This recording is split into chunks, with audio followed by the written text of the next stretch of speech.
4월 6일 언론지상을 도배한 뉴스가 있습니다. 작년 한국의 국가부채가 GDP를 넘어섰고 국민 1인당 부채가 1,600만 원이라는 뉴스였습니다. 무섭죠? 나라가 망할 것 같습니다. 그런데 이 뉴스는 진실일까요? 아닙니다. 그저 황당한 뉴스입니다. 연합뉴스부터 방송사, 신문사들이 황당한 뉴스를 쏟아낸 것이냐고요? 네, 황당한 뉴스입니다. 처음부터 끝까지 단 한 글자도 맞지 않는 논리입니다. 왜 그런지 지금부터 설명해 보겠습니다.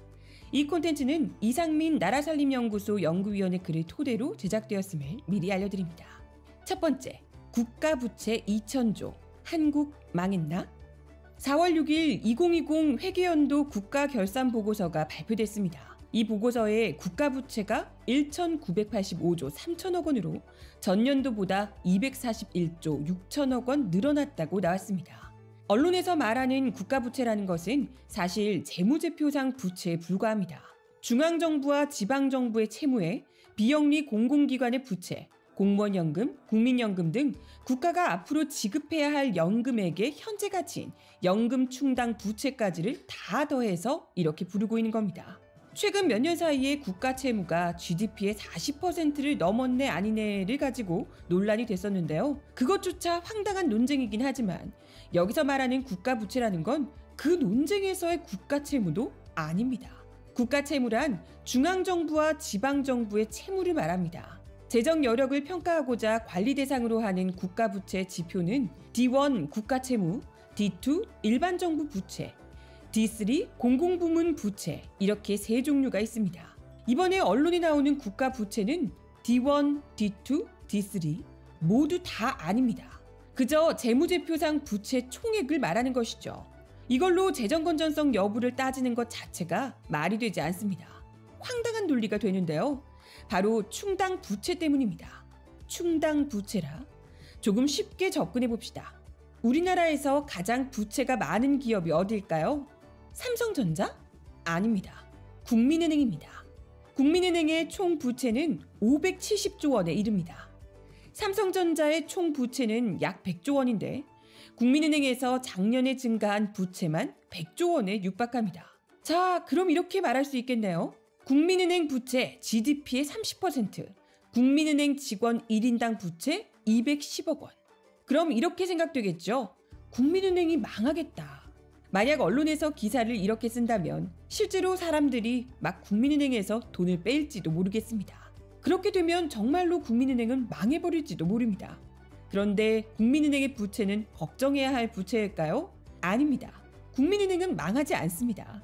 국민은행은 예수부채만 340조 원이 넘습니다. 예수부채란 우리가 돈을 맡겼을 때 국민은행이 인식해야 하는 부채 계정입니다.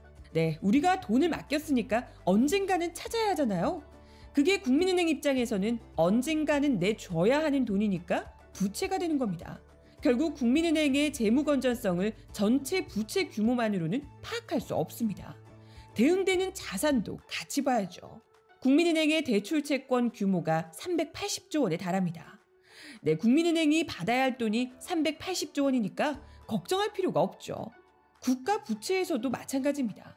공무원이나 군인이 공무원 연금이나 군인 연금에 돈을 납입하면 연금 충당 부채가 발생합니다. 국가 입장에서는 공무원과 군인이 낸 돈의 일정 부분을 보태서 나중에 줘야 하니까 부채로 인식되는 건 당연합니다. 공무원들과 군인들이 연금에 돈을 많이 낼수록 연금 충당 부채는 증가합니다. 그럼 부채가 늘어났으니 걱정인가요? 그렇지 않죠. 부채 총액만 봐선 안 되겠죠. 늘어나는 자산을 같이 따져봐야 합니다. 그래서 연금 충당 부채 전체 액수는 아무런 의미가 없습니다.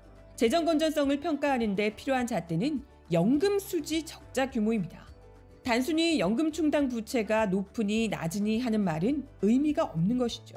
자, 그럼 앞으로 돌아가 보겠습니다. 연금 수지 적자가 3조 원이라고 하면 어떤 느낌일까요? 국가의 재무제표상 부채가 이미 2,000조에 달했다는데 연금 수지 적자 3조 원 따위가 무슨 의미가 있을까요? 재정 건전성을 지키려면 오히려 이 3조 원을 중요하게 봐야 하는데 이렇게 부채 규모를 과장하게 되면 정작 중요하게 봐야 할 연금 수지 3조 원 적자가 우습게 느껴질 수 있습니다.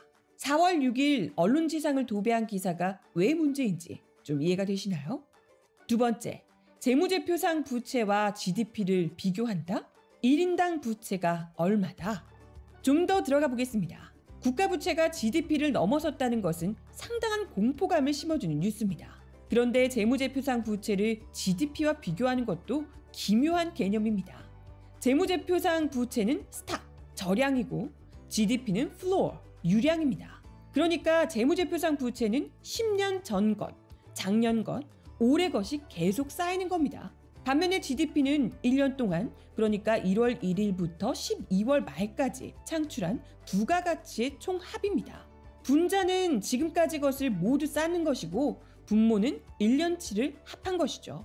그럼 시간이 지날수록 당연히 비율은 증가할 수밖에 없죠. 이런 비교 자체가 이상한 겁니다. 더욱 황당한 개념은 1인당 부채라는 개념입니다.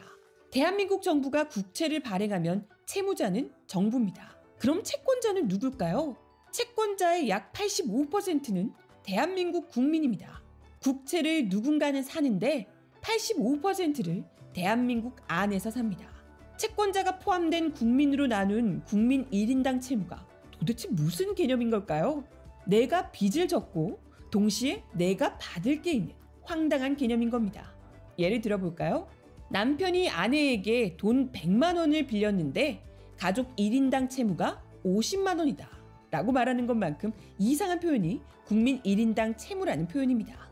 4월 6일 방송과 신문 뉴스를 본 사람들은 공포가 느껴졌을지도 모르겠습니다. 어떤 사람은 나라가 망할까 걱정했을지도 모르겠고 어떤 사람은 이 정부가 나라 국간을 말아먹었다고 욕했을지도 모르겠습니다.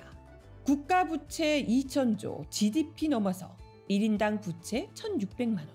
그런데요, 이런 식의 기사는 국가재정 건전성을 정확히 파악하지 않았을 뿐더러 정확하지 않은 개념을 마구잡이로 갖다 붙인 황당한 뉴스일 뿐입니다.